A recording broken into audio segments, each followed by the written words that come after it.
Welcome to Insights at the Edge, produced by Sounds True. My name's Tami Simon. I'm the founder of Sounds True, and I'd love to take a moment to introduce you to the new Sounds True Foundation.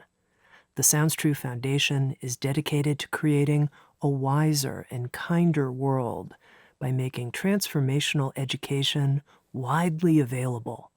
We want everyone to have access to transformational tools such as mindfulness, emotional awareness, and self-compassion, regardless of financial, social, or physical challenges. The Sounds True Foundation is a nonprofit dedicated to providing these transformational tools to communities in need, including at-risk youth, prisoners, veterans, and those in developing countries.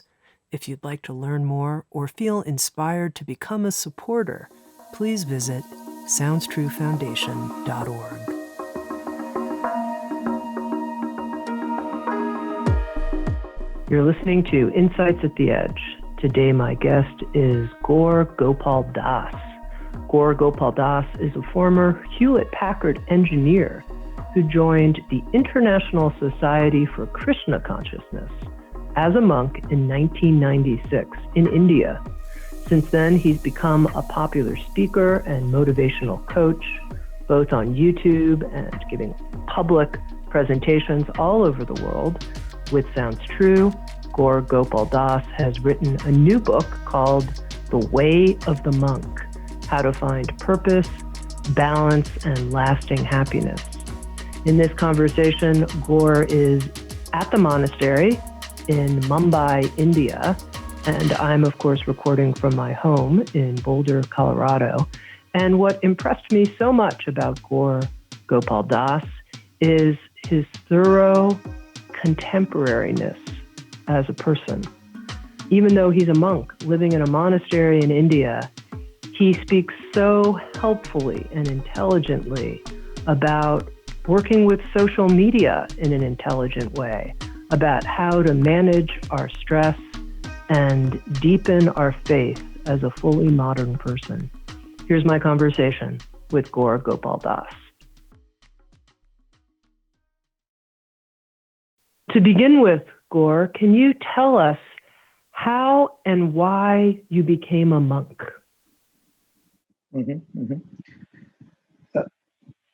My decision to be a monk was a journey, and the journey was a combination of multiple things. Number one was I have always believed that every individual should be very, very satisfied in what they do in their life. They should find tremendous fulfillment in the nature of work they adopt. So I studied electrical engineering and I started working with Hewlett-Packard, HP, a very short stint. But then I did not find myself fitting into that role. Although I was good and decently good at my work at HP, but I didn't find it to be fulfilling. And I usually say that, if you're kind of working for about 8 hours a day, a conservative number, and if you work for like 5 days a week, that's about 40 hours a week. And if we're working for, let's say, about 50 weeks a year with 2 weeks of holiday, that would make 2,000 hours a year. And if you're working for about 45 years, that would make it about 90,000 hours of our life at our workplace. And that's about, on an average, about 10 years of our life we spend at our workplace. And a lot of people, they continue working in what they do because it pays them well and they're probably good at it, but not necessarily satisfied with what they're doing. So the first reason to make that shift for me was I did not want to spend my 90,000 hours doing something that I was good at, doing something that I was paid well for, but doing something that did not satisfy me, that did not fulfill me, that wasn't my passion, that wasn't my calling. So that was one of the first reasons I thought, hey, I definitely need to look for something that truly resonates with my soul, is in complete sync with my soul and my passion. So I started introspecting a little bit, and what would that be if it's not technology being at Hewlett-Packard, what would that be? And the answer that I got from within myself with a little bit of introspection and reflection was that I loved working with people and in terms of helping people with their life. I loved life sciences, behavioral sciences. I loved dealing with psychology.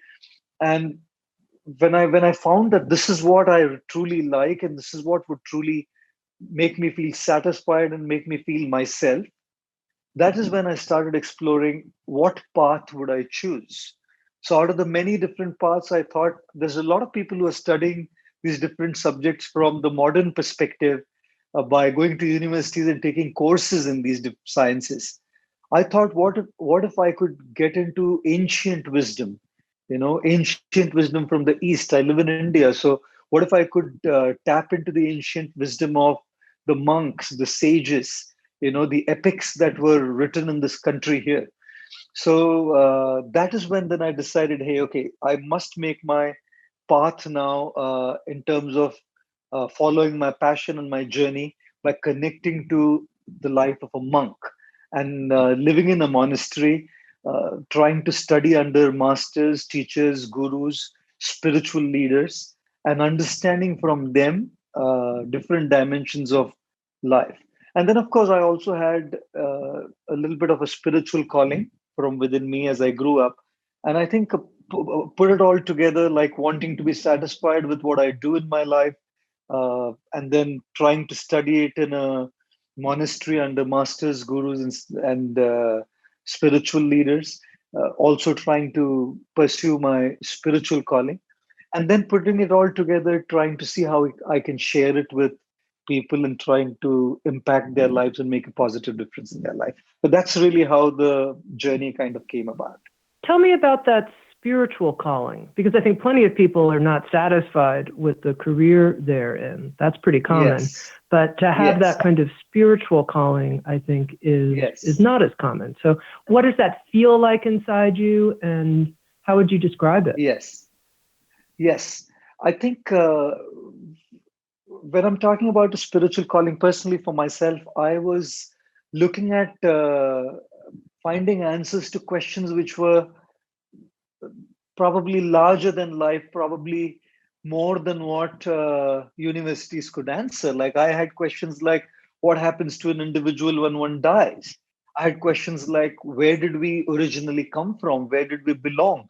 Is the current life the beginning of our life? And is this, when we leave this world, would that be the end of life? Is this the only life?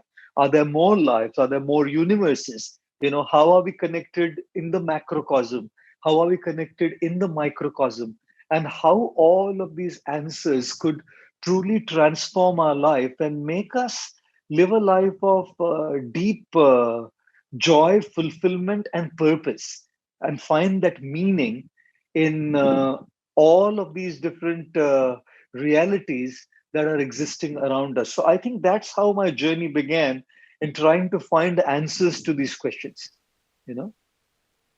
Mm-hmm. And, I think this is where, Gaur, you and I meet, and also where the listeners of this podcast, Insights at the Edge, meet with you as well in those questions. Now, one of the things that's really unusual about you, we're going to keep talking about all the unusual things about you, is that here you are, you're a monk who became a YouTube sensation.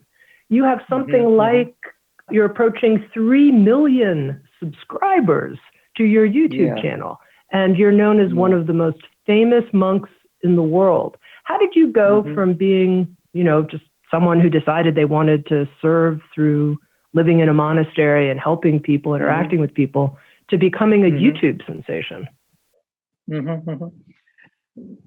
Yeah, I always believed in this two lines that I heard from someone which said, you work not to impress, but to express yourself. And this person also said, you work to work for a cause, not for an applause. So for me, it was trying to figure out my own journey, my own spiritual journey, finding meaning in my own life, trying to have the taste of the pudding first before I could even try and share that with others. But first have taste the pudding myself, experience it myself. So when I was living in the monastery, I still am.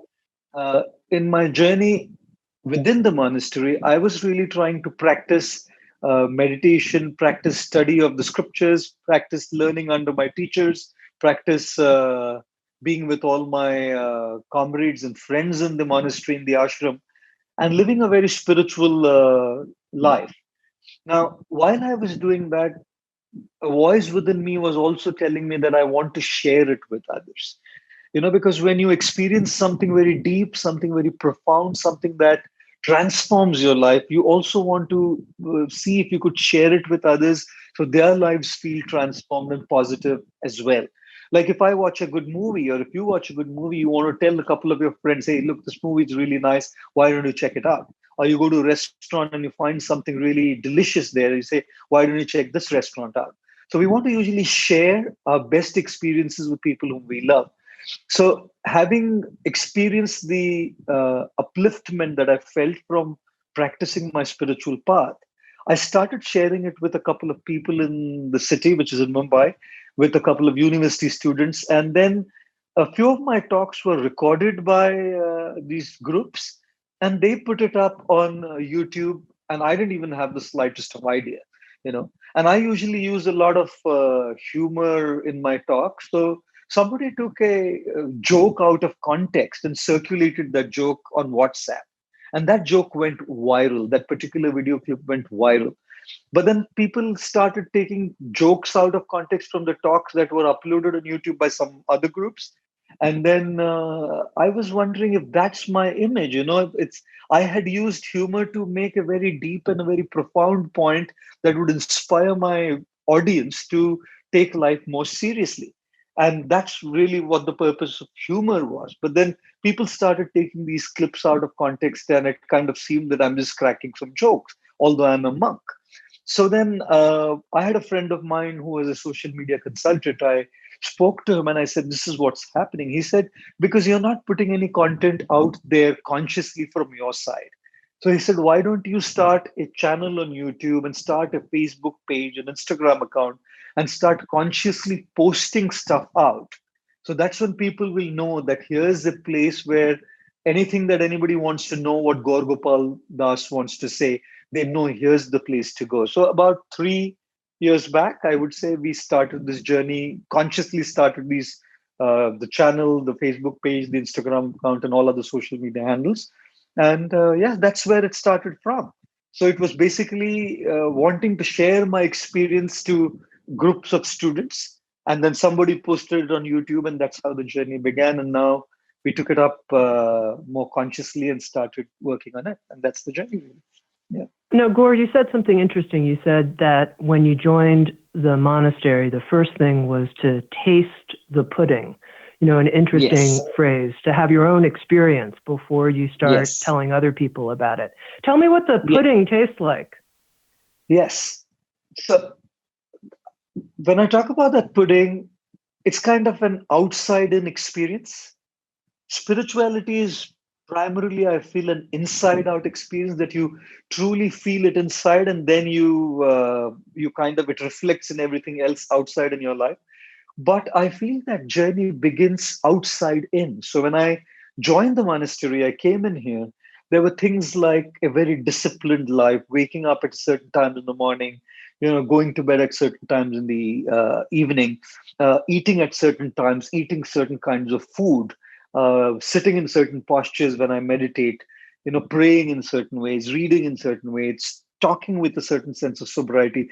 So all of these things were the outside aspects of discipline.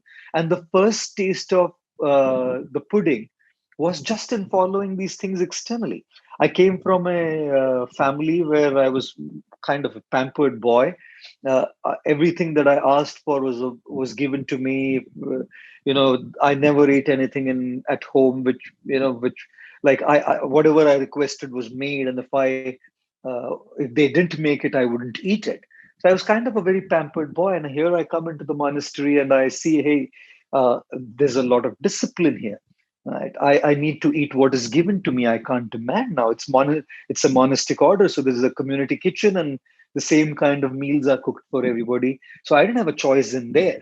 Then I come in here and I had just finished graduated from university, studied electrical engineering, worked for Hewlett-Packard, and then I come in here thinking I am a someone, and I find people here who had come from universities which were way better than mine, who had corporate experience way better than mine, and these people were also people who had now come to a certain level of spiritual depth.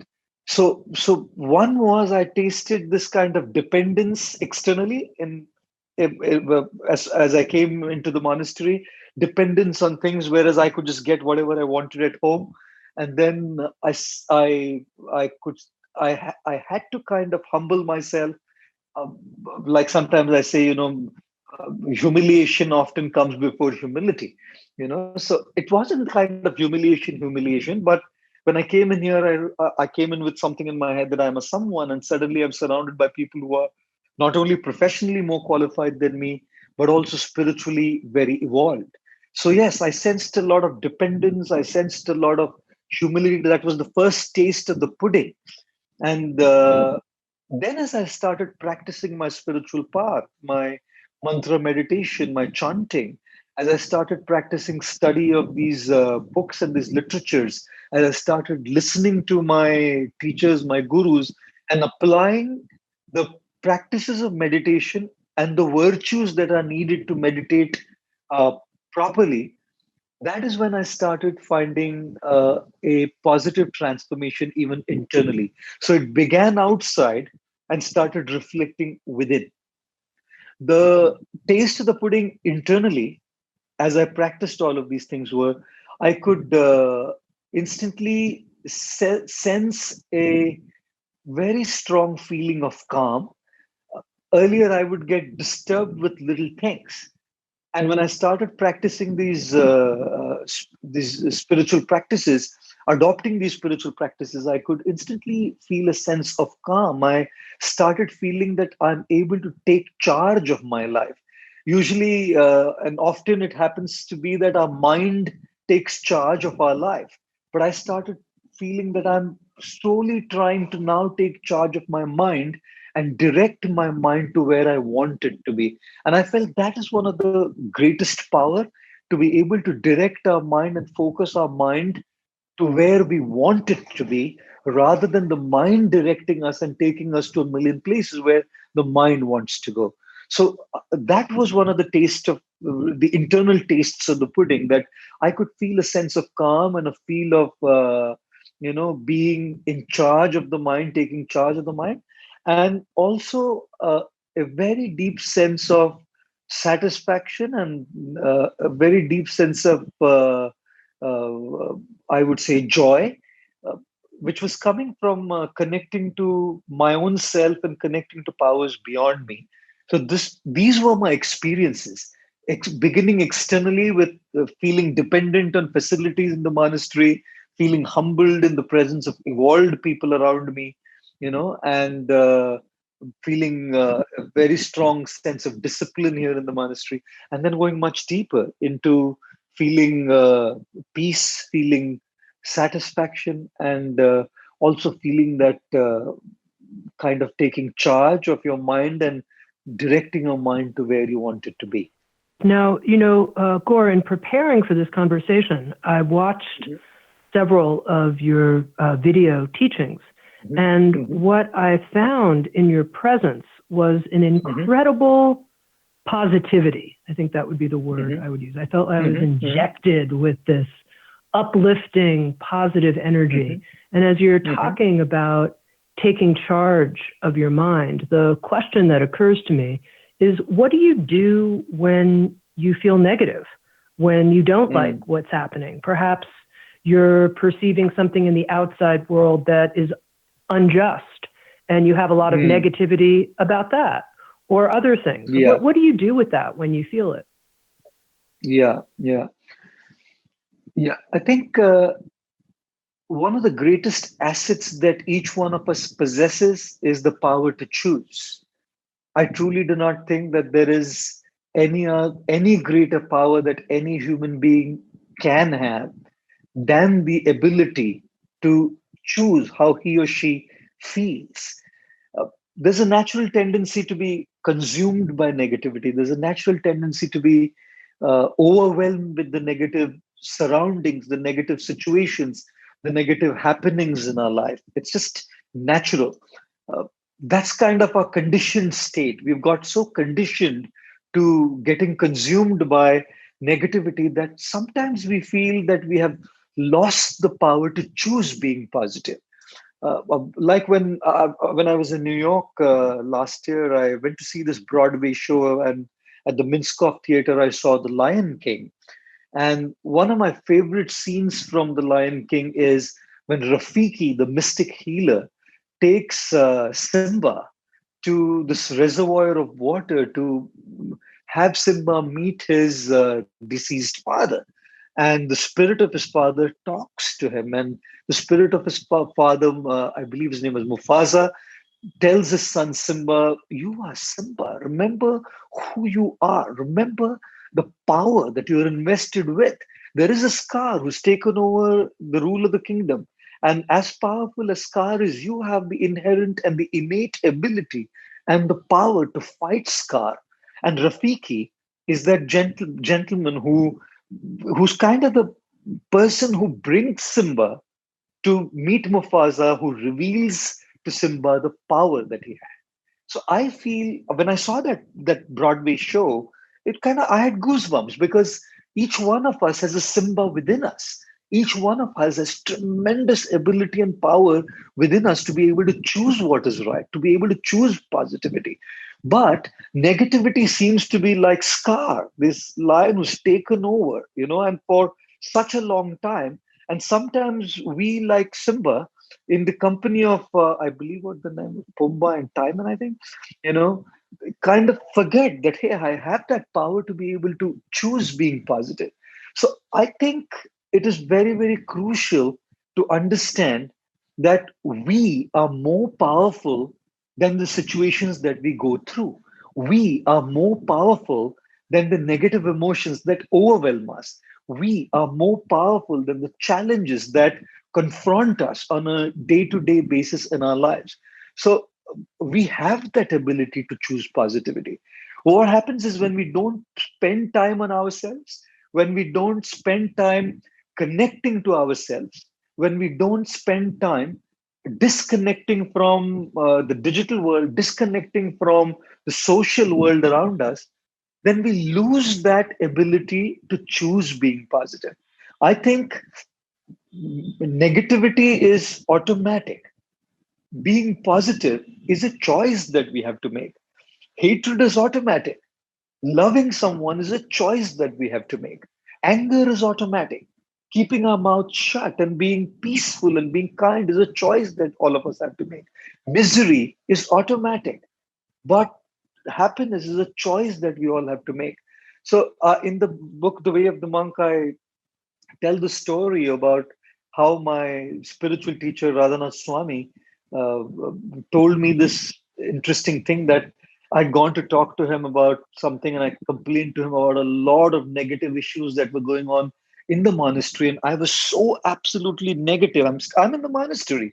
I've been practicing spirituality, I've been practicing meditation, but the worst of me kind of took over. And I was so absolutely bitter and negative.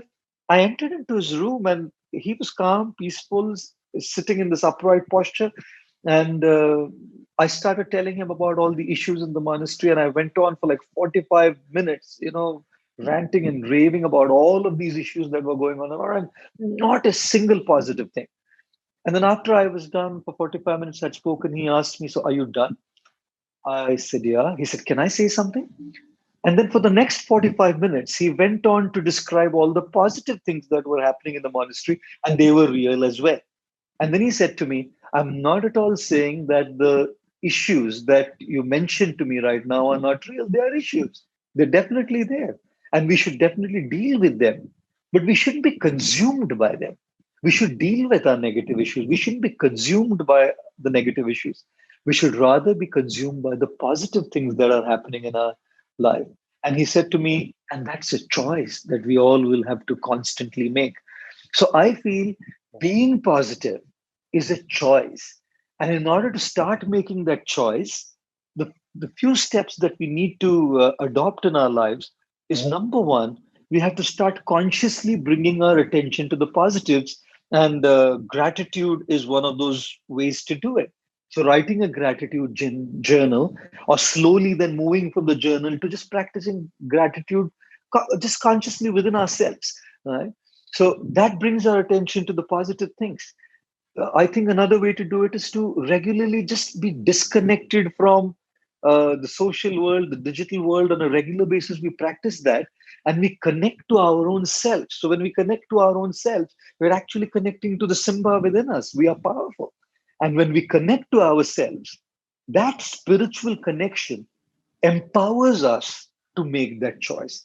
But in summary, I think it's a choice that we will constantly have to make to stay positive in the middle of all the negativity that is around us. And of course, positive company helps as well. If we are in the company of those who are positive, that positive company can also kind of rub on us, and we ourselves start practicing that journey of being positive. But in a nutshell, it's a choice that we will constantly have to make. Can you put under a magnifying glass and tell me a situation, maybe even recently, where you saw, oh, this is a moment of choice. This is a moment of choice for me. And instead of going down a path of being, a hyper judgmental or critical or seeing what's wrong in this situation, I'm going to choose something different. Give us an example from your own life, recently even. Yeah. I think recently the monastery where I stay, I've also been a part of the management here, and we are in a strict lockdown here. Mumbai has a lot of cases here. In the whole country, Mumbai is one of the third largest cities where the coronavirus is like really rampant and spread like wildfire. So in the temple management, there has been this ongoing debate. The lockdown, the state government has kind of relaxed the lockdown a little bit. It's eased it out a little bit. So there has been this ongoing debate that can we also relax it? So there have been two schools there. One is the old school, which is like very conservative, saying no, we better kind of keep it strict. We better kind of keep it, very rigid, because once you open it out, we are exposing ourselves to a massive risk. We are 150 monks living in here. One gets infected, and then it's kind of, everybody is going to get infected and affected by it. And then there's the more liberal kind of group in the management who said, well, that's true, but we can still go out and we can still, you know, practice all kinds of safety precautions and the proper protocols. And I think we should be fine. And I was a little bit on the liberal side. Not because I wanted to go, but I saw a couple of our monks who were like, it's been 3 months, none of us have stepped out of the gate of the monastery, gate of the ashrams. It's 3 months indoors, and it's kind of a very closed space. We don't have that much space in here. So I was a little bit on the liberal side, saying, okay, we should kind of allow people to, move out with proper precautions, with face masks and all of that stuff. And I've spent a lot of time here. It's been over kind of getting 25 years now. And obviously, being kind of a senior person here in the management and in the monastery, I felt my words would have that, impact. But the vote was not at all in my favor. Majority of the members of the management decided that, hey, well, we should be on the stricter side. And then at that point of time, I felt, hey, wait a minute, I spent so much time here. And I have given my life to try and serve the monastery, the people here, and to bring spirituality to the people on behalf of my monastery here. And I've done everything possible to make things good. And I wasn't kind of being unreasonable. I was saying, okay, we'll have all the safety precautions and only go to those areas which are allowed. We won't just roam around the city. And there I felt these negative emotions that, oh, are they trying to control me? Oh, okay. After having done all of this, is this what I get back? You know, and then at that point of time, I decided to tune into my ability to choose. I practiced that over the years, and simply practicing this over the years doesn't mean that negative emotions don't overwhelm us. Whether we are a monk, or whether we are a corporate professional, whether we are a spiritual practitioner, whether we are just someone living in the world out there, whoever we are, even if we practice this, there are going to be times where our mind plays games and takes us into the downward spiral of negativity and negative emotions, whatever that may be, being feeling humiliated, and therefore all kinds of negative thoughts coming out of that, whatever those thoughts may be. So at that point of time, because I've practiced it for a long time, consciously I decided to choose being positive and start looking at the silver lining around the cloud. Yes, the stricter side. What are the merits in being strict? Can I focus on that? What are the things I can see in this particular situation for me to learn? That, okay, I'm a part of a team, and although externally I was a team player, and I did kind of go ahead and say, yes, we'll do it, we'll be on the stricter side, we'll be on the more conservative side, but inside I was still kind of feeling, why are they saying this to me? And that is when I chose to be positive and see the positive side of the entire decision. And happily so, we are doing very well. The management is very strict, so we are very safe indoors here. And I learned my lesson as well, that yes, things don't always go your way, and you have to learn to adjust. You have to learn to make certain compromises. You have to learn to value relationships. So I chose to focus on that side and say, okay, fine, no problem. I could have put my foot down, and I could have insisted. I could have kind of fought it out a little bit. But no, I said, okay, we will look at it from this perspective. You know.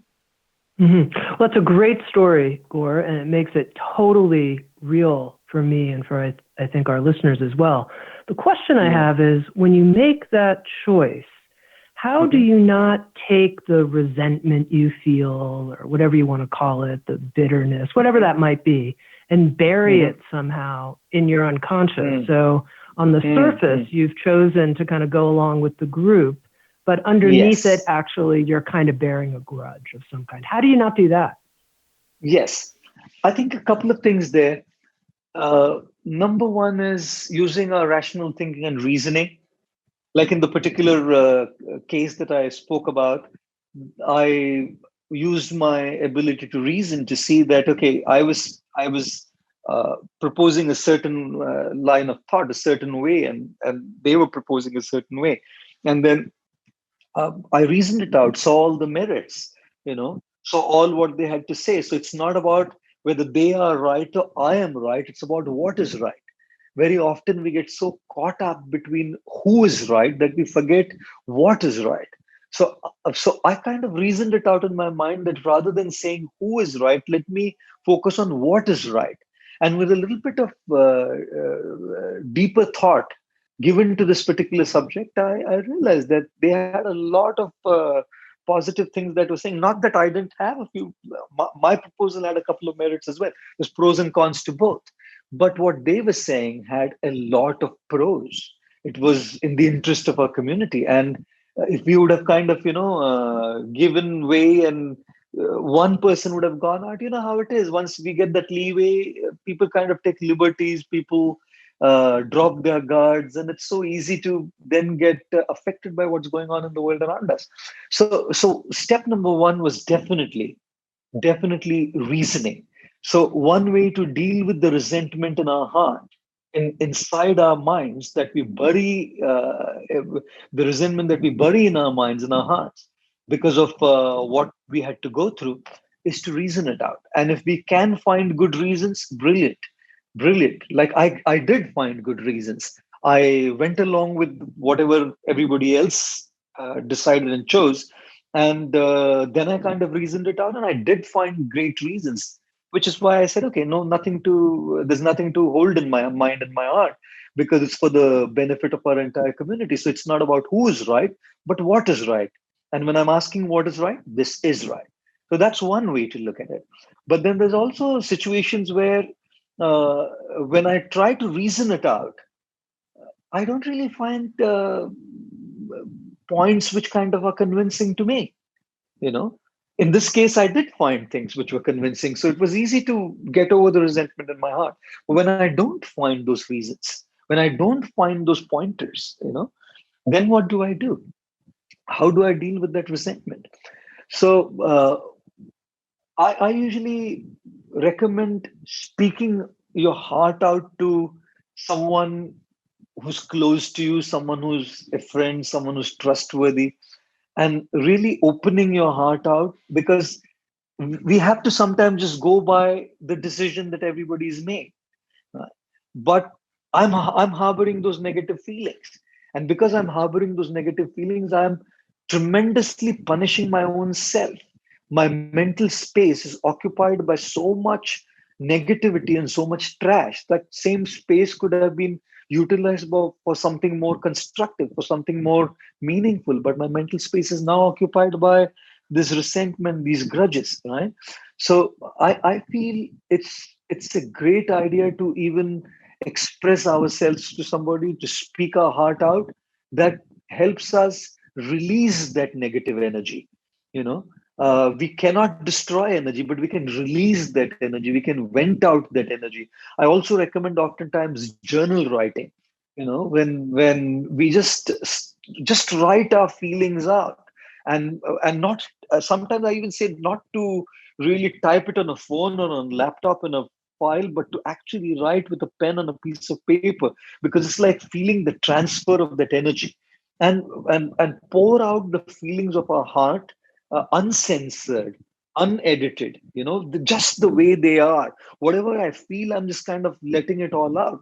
And just to bring all of that out itself makes us feel a lot lighter. Now, that's number two. Number three is I would try and shift my attention, like I earlier on said, to make that choice to shift my attention to the more positive things that are happening around me. It's like, if I cannot minimize the negative noise within me, can I maximize the positive noise within, positive voice within me? There's a lot of negative noise that's going on in my mind, and I feel very helpless. I feel very overwhelmed in terms of minimizing that internal negative noise. So when I feel that helplessness, can I start maximizing my spiritual voice or my positive voice internally? So can I start watching something that will uplift my spirit? Can I start reading something? Can I start doing some service to somebody? Can I start practicing kindness? Can I start expressing my love, my affection, my genuine feelings to someone? Or can I start practicing gratitude even in a deeper way? So what I'm doing is I'm feeling helpless with this negative noise, but I'm trying to now maximize and increase my positive voice. Now, as I increase that positive voice, my negative noise starts seeming smaller. It's not gone away, it's still there, but it started to now seem smaller. It's like when I take a flight, there may be a building. If I take a flight from New York City, and the World Trade Center is a massive building, 100 and 203 floors. And when I take a flight on at the ground level, it's overwhelming, massive, huge. It's like daunting, the size of the building. But when I take a flight and my flight starts gaining altitude, as I start going higher, the building still remains exactly the same in size, but because I have risen above it, it starts becoming smaller to me. So what I mean by increasing my positive voice is to start gaining internal altitude by the early things that I mentioned, whether it's service, whether it's gratitude, whether it's reading something, or watching something uplifting. So that's like taking that flight and increasing our altitude, in which case we start seeing the inner resentment and those negative feelings to be small, although they may not have necessarily gone away. And then the fourth thing I also suggest is our spiritual practices. Those spiritual practices, they're not just kind of helping us gain altitude, but beyond gaining that altitude, they're also helping us slowly heal that resentment. You know, heal those negative emotions internally. So these are the 3-4 things that I would do when I have hold those feelings or I harbor those negative feelings in my mind. Number one, I would reason it out to see, if what the other people did to me actually had made sense. And if it did, then it's not about who's right, but it's about what is right. Number two, I would express myself express myself and feel lighter. I would express what I'm going through either by speaking to someone who's close to me or by writing my feelings out and journaling them out. Number three, I would gain an inner altitude by taking that inner flight, whether it's reading or to watching something positive or through serving or doing something good for someone. What I'm really trying to do is increase my positive voice, so the negative noise, although it exists, will start becoming smaller and won't disturb me that much. And number four, I would definitely recommend a spiritual practice which wouldn't just make my negative noise smaller, but would slowly start healing it and thereby kind of, cleansing my inner mind, cleansing my inner state of consciousness. So that's what I would do. Listening to you, Gaur, reminds me of a quote that I found from your work that's quite well distributed on the internet. Powerful quote. Feed your faith and all of your doubts will starve to death. And I know that you're part of the Society of Krishna Consciousness. And I wanted to know a little bit more. When you say something like feed your faith, what is it that you have faith in? I think when we're talking about faith, we are talking about it begins with faith in ourselves. We talk about we use terms like self-confidence.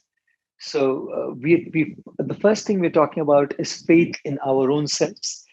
And faith in our own selves would be like what I was earlier on mentioning, that we are invested with tremendous power. We are Simba. There's a Simba within us. We have the ability to overcome and deal with a lot of scars around us.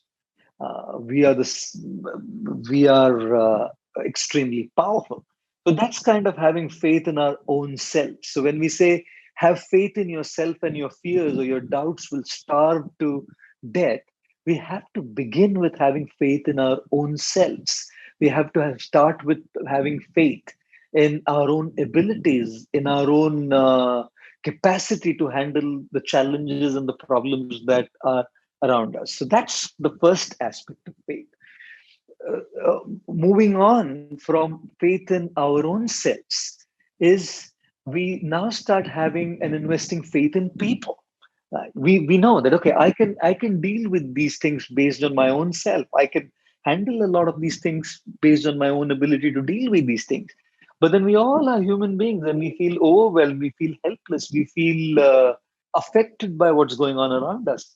And that's when the second level of faith is faith in people, which is where relationships come into the picture. So we invest our faith in people, and we invest our faith in people based on their intentions, their character, their integrity, uh, how they are our well-wishers, how they are going to be there for us as a support system, how they're going to be there for us for sharing our love and allowing them to share our love with us. So we invest our faith in people, and we know very often when we have felt very overwhelmed and when we have felt that this is just completely beyond me to handle, very often we would just go to our phones and go to our contacts and see if naturally we would go to that one person or those few names whom we are very deeply connected to, because we have faith over over a period of time by interacting with them, that every single time I have opened up with someone, this person's support, this person's guidance, or this person's friendship has uplifted my spirit. So that's faith in relationships. So faith in myself, faith in relationships, right? Then the third aspect is faith in life itself. You know, when I talk about life, sometimes people say, life is unfair, get used to it.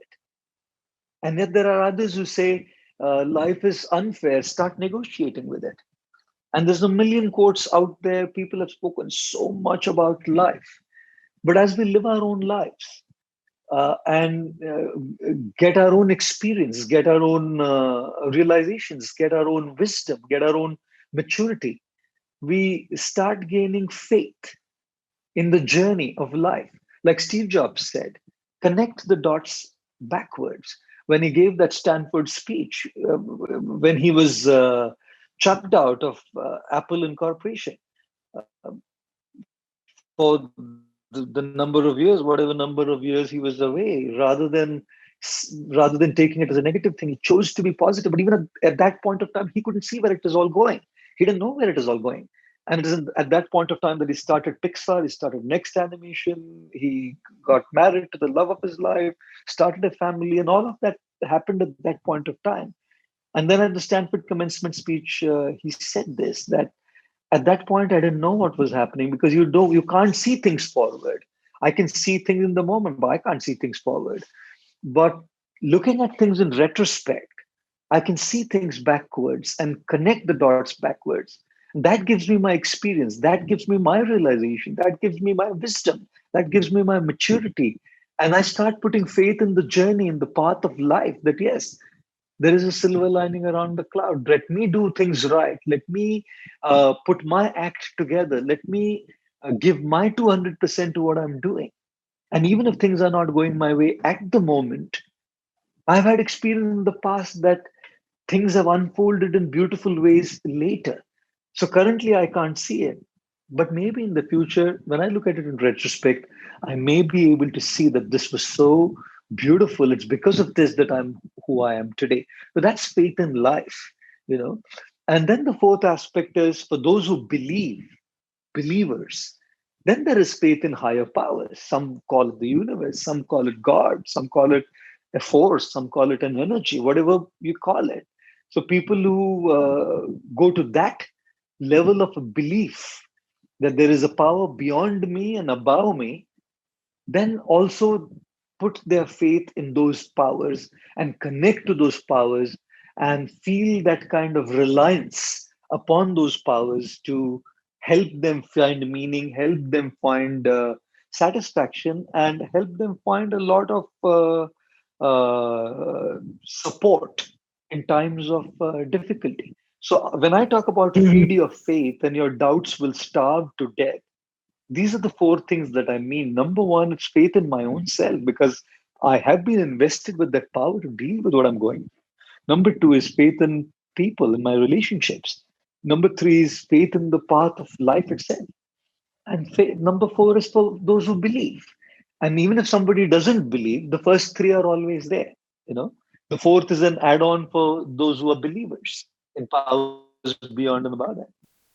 As I was researching for this conversation, you mentioned the conversation that you had in the book, The Way of the Monk, with your teacher, Radhanath Swami. Yes. So I thought to myself, Yes. who's Radhanath Swami? Never heard of him. Curious about that.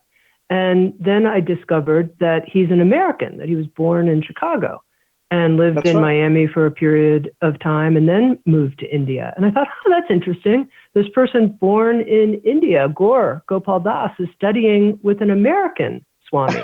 And I wonder what you think of that. Yes, it's absolutely amazing. I here in this country, when I took to this path and I decided to study under Radhanath Swami, some of my distant family members were kind of saying, "Didn't you have enough spiritual gurus and leaders and monks in India? Why did you have to choose an American guru or an American teacher to study Indian spirituality or Eastern? I wouldn't use the word Indian, but Eastern spirituality that's being practiced here in this country. Why would you go to an American person to learn? There's so many gurus and masters here in this country itself.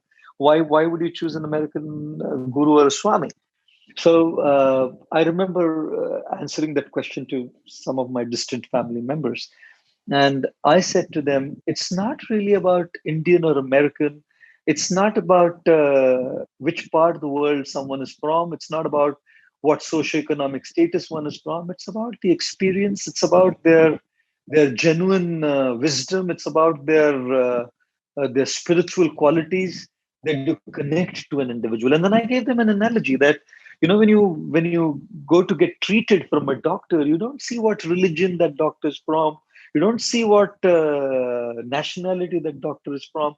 If the doctor has the requisite qualifications, and if the doctor can actually treat the malady, can treat the disease or the problem that you have, we really are not concerned so much about the external background that the doctor comes from. We're concerned about the treatment that the doctor offers. So when we're talking about spiritual leaders, when we're talking about gurus, when we're talking about spiritual guides and masters, we're really talking about the treatment that they can offer to us for healing our inside world, for healing our hearts, our consciousness, and our minds. And I found that in Radhanath Swami, and there's so many here in India, and so many around the world, so many masters, so many spiritual leaders who are extremely genuine and inspiring. You know, in Radhanath Swami, I found that instant connection. It's a connection of the heart when you accept a spiritual teacher and a spiritual guide. It's a connection of the heart. You must feel uplifted by the teachings. You must feel uplifted by the company, the association. You must feel impacted by that person's aura.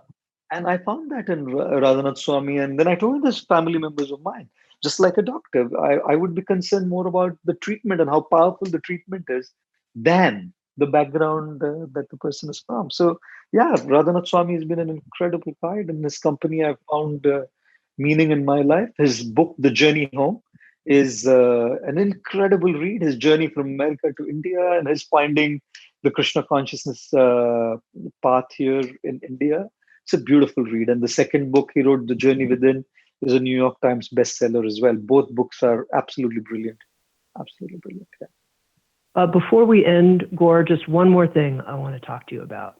One of the themes that I think runs throughout your book, The Way of the Monk, and also on your YouTube channel, is this notion of being of service and how powerful it is. There's another great quote of yours: takers can eat well, givers can sleep well.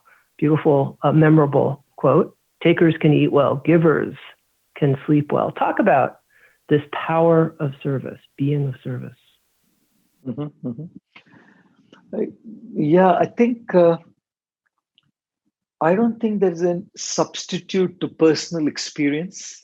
Like I was earlier mentioning, the taste of the pudding is in eating it. And unless and until we can theorize, we can talk a lot about, analyze the subject of giving back, serving others, being kind to others. We can keep talking about it and analyze it and how it makes us feel, but it's still theory. We can see others do it. We can see others do it. We can feel inspired seeing others do it, whether it's through videos, whether it's through seeing people in our community around us.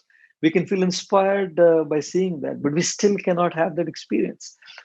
I feel in order to really begin or magnify or even exponentially grow this aspect of giving and serving, we need to have that first-hand experience. And that first-hand experience is possible by beginning to serve. When we start, even if it's just so small, even if it's just so tiny, even if we can just make a difference in the life of one person around us in even the smallest possible way, that positive experience that we feel in our soul, impels us to do more. And that is how it's a loop. That little thing that we start makes us do a little more, and then we get more fulfilling experience, and then that inspires us to do a little more, and then it's kind of an unending loop where we get into that mode of giving and serving. What is a habit? A habit is nothing but the positive experiences that we want to repeat again and again. What do we want to repeat? We want to repeat something that gives us pleasure. What do we want to avoid? We want to avoid those things that give us pain and agony or make us feel miserable. Right? So why do people do something again and again and again? Because it's giving them fulfillment and pleasure. But it began at a certain point of time. And that's why they wanted to repeat that experience. So similarly, when we begin this aspect of giving, sharing, serving. But even if it's so minuscule, very, very tiny and small, and when we feel that, we want to repeat that experience. And the more we repeat it, it becomes a habit, it becomes a conditioning, a positive conditioning, which is so beautiful for us because we are living a life of meaning and true joy. And it's so beautiful for the world because we become instruments of kindness and compassion to the world. So, yes, when we're talking about giving, I don't think there is a substitute to personal experience. The taste of the pudding is in eating it. I can read about it, I can analyze it, I can see others doing it. But when I actually feel it, I repeat it, and then that experience is just absolutely beyond words. Yeah. I've been speaking with Gaur Gopal Das, a monk living in Mumbai, India, who has written the book, an international bestseller, now available through Sounds True. It's called The Way of the Monk, How to Find Purpose, Balance, and Lasting Happiness. Gaur, thank you so much for the conversation and for spreading your light. Thank you. Thank you very much, Tami. It's been an absolute pleasure talking to you. Thank you very much. Bye. Thank you for listening to Insights at the Edge. You can read a full transcript of today's interview at soundstrue.com/podcast. And if you're interested, hit the subscribe button in your podcast app. And also, if you feel inspired, head to iTunes and leave Insights at the Edge a review. I love getting your feedback, being in connection with you, and learning how we can continue to evolve and improve our program. Working together, I believe, we can create a kinder and wiser world. SoundsTrue.com, waking up the world.